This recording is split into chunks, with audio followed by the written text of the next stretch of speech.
Alright, we got a Liebert air conditioner.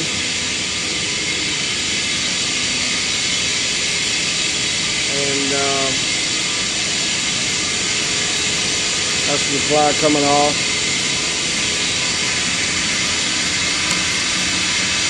Let's get this photo right.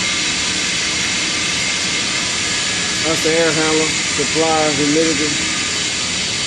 This is your condenser.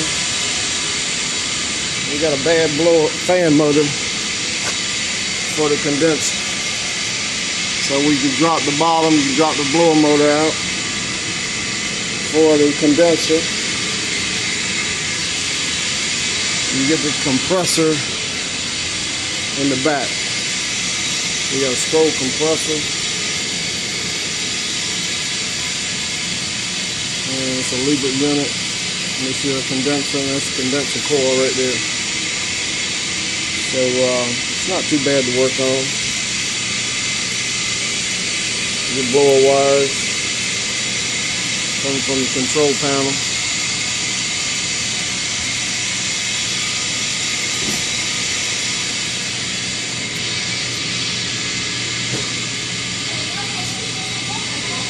Talk to you later.